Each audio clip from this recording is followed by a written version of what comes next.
Yes guys, when you use this camera in 4K 60 frame per second mode, after 30 minutes the camera can start overheating. It does not have IBIS inside it. It is perfect because you can see yourself in the frame. This camera can do 4K 60 frame per second video, animal detection autofocus, and also the vehicle detection autofocus. So you have unlimited video recording on this camera. So on this side you can connect a mic and also a headphone. You can power it through a USB-C charging cable, either through a power bank. I have been using Canon R8 mirrorless camera for a while.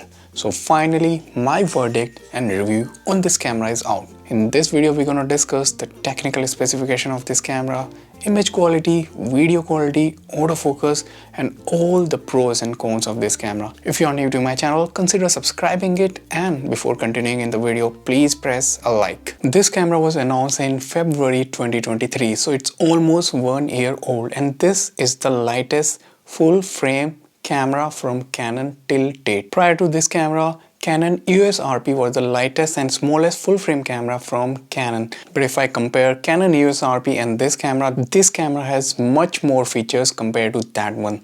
This camera can do 4K 60 frame per second video.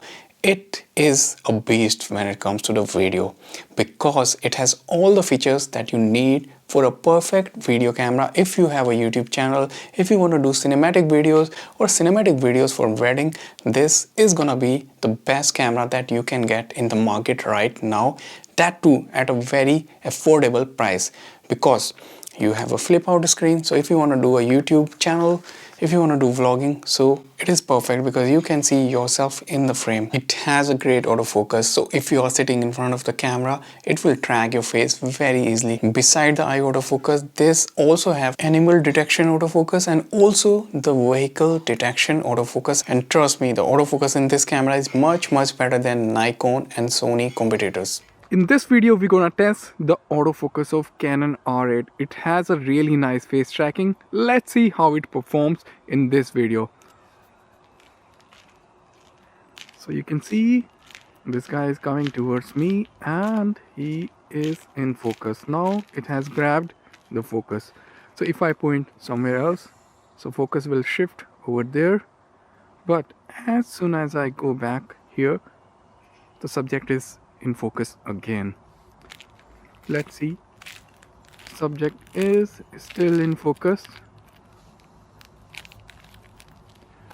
And now he is moving back and still the subject is in focus. If I go out of the frame and go back in, still the subject is in focus, even though the subject is still very far away from the camera. The 4K video that you get from this camera is actually from a 6K sensor, which is downsampled into a 4K video. So you get a 6K quality in a 4K video. And if you are a video maker, for you, it is also important that you can connect an external microphone to get better audio, and also a headphone jack if you want to monitor the audio. And this camera has both of those options. So on this side, you can connect a mic and also a headphone.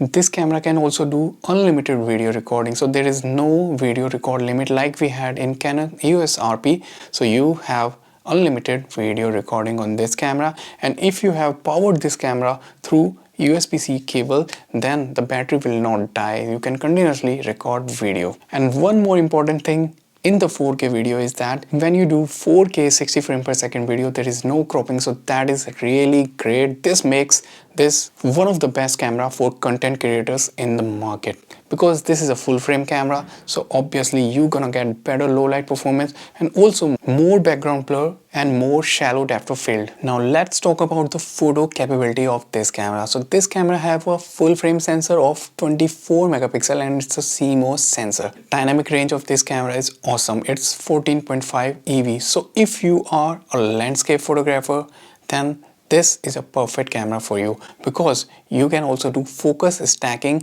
and of course this camera also has exposure bracketing, so you can take really very nice images with high dynamic range, and also you can shift the focus and then join those images together to get a nice depth of field in your photos. So everything in the foreground and background would be in focus. The ISO range of the camera goes from 100 to 100,000 2400, and you can expand it twice. So you get really very nice low light capability from this camera. So another good thing about this camera is the weight and the size.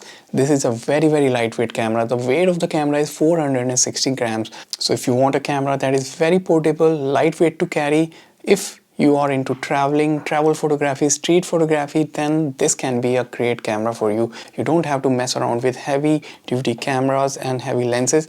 You can clip on something like a 35mm lens or a 50mm lens on this, and then this becomes a perfect camera for portrait photography and street photography as well. Also, if you put the 50mm lens on this, then even in low lighting situation, it will be a beast. Now I'm gonna put onto the screen the sample photos with this camera, and this camera can take excellent photos, as you can already see on your screen. It has really nice color rendition, sharpness is really very good, dynamic range is very good as well. If you combine some nice lenses like the 50mm RF lens, then this combination becomes very lightweight and it becomes a perfect camera for portrait photography. You can get nice background blur, good low light performance, and also if you want to do street photography, so a 50mm lens on a full frame camera is really good for street photography as well. Most of the photos that you see over here have been taken with the 50mm RF lens, and I really like the images out of this camera. They are really very good. Now I'm gonna put onto the screen the sample video from this camera, and the video are really good. Autofocus is next level. It is second to none, and the video are awesome. So this is the kind of video that you can expect with this camera, and the audio that you are listening right now is from the built-in microphone on this camera. Let me point it to somewhere else. The autofocus on the camera is really very nice. As soon as you point this camera towards any object, it will grab the autofocus. So if you can see, the tree in front of me is completely in focus and the background is nicely blurred out. But if I point this camera to somewhere else, so that thing will be in focus. Especially when it comes to the humans, the autofocus is really very awesome. It can track your eye. If you have some animals, it can do animal tracking. If you have some vehicles, it can do tracking for those as well. Since this camera do not have IBIS, so if you want to shoot handheld, you would want to use a gimbal or a tripod. Otherwise, the footage might be a bit shaky. You can see the autofocus and the background blur from this camera, and I am using 50mm f1.8 RF lens, so you get really good low light performance and amazing background blur with that lens. Till now, I have only talked about the positive things about this camera. So what are the negative things about this camera? So the first negative thing about this camera is that it does not have IBIS inside it. IBIS means in-body image stabilization. So if you are using any lenses which do not have any image stabilization, so you will not get any extra stabilization. If you compare this with Canon R6, Mark 1 or Mark 2, those camera also have in-body image stabilization. So all your lenses without IS will have some stabilization. But with this one, either you have to use it with a gimbal or a tripod if you want a stable footage in video. You cannot use this camera handheld if you want to make a good video. Use a gimbal or a tripod. If you want to do photography in really very extremely low light situation, then either you need to have a higher shutter speed to avoid camera shake. If you use this camera at a lower shutter speed, then there can be some camera shake in low lighting situation. Next really annoying thing about this camera is overheating. Yes guys, when you use this camera in 4K 60 frame per second mode, after 30 minutes the camera can start overheating and camera will shut down. Then you have to wait for 5, 10 or 15 minutes before it cools down, and then you can continue your video recording. So if you want to make a longer video, let's say you want to record a video of 1 hour, then it can be a problem for you. So one solution that I have in mind is that you can record at 30 frame per second. So if you are using 4K 30 frame per second, then it will not overheat. But with 4K 60, it will overheat guys after 30-35 minutes. So I was really very disappointed because I wanted to get the maximum capability from this sensor, and I'm not able to use the maximum capability of this sensor because of this overheating issue. Next drawback is that this camera has really very small buttons and dials. So it can be an advantage if you do not like big dials and buttons, but if you are a professional photographer, you are more used to using the big buttons and dials because you just want to access those buttons and change your settings quickly. But if you are really big hand, so you might be struggling with the smaller dials. So this is more suited for people with smaller hand who want a smaller compact camera. But if you need a chunky, big, professional body camera, then maybe Canon R6 is a better choice for you. Next drawback in this camera is one card slot. So if you are a wedding photographer or an event photographer, then definitely you need two card slots because it can happen that one of the card gets corrupted and you lose all the images. So always go for a dual card slot camera if you are a wedding photographer or an event photographer. Another negative thing about this camera is that the SD card goes inside the battery compartment. So if you have mounted your camera on a tripod, you would need to take your camera out from the tripod and open the battery door to get your SD card and then copy over your images into your laptop. But there is also an option that you can use the Wi-Fi on this camera to transfer the images into your smartphone or onto your laptop. If you have the Canon Camera Connect app, you can also control this camera using that app. Last negative about this camera is the low battery life. It has a very small battery. You find the same battery in Canon EOS RP, also Canon 200D and Canon R8.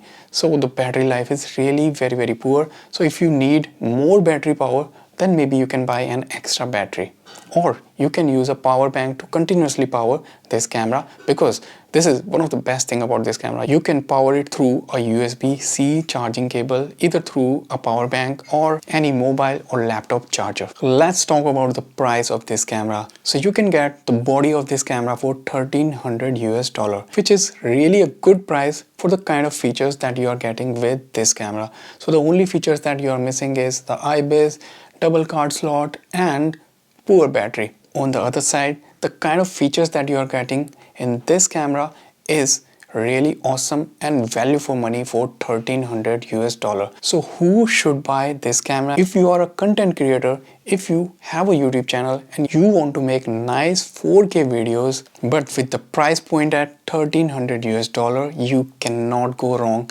with this camera. If you need an awesome camera that is perfect for video making. Alright guys, so that was my review of this camera. I hope you liked it. If you liked it, press the like button and please subscribe to the channel and also check out other videos of mine.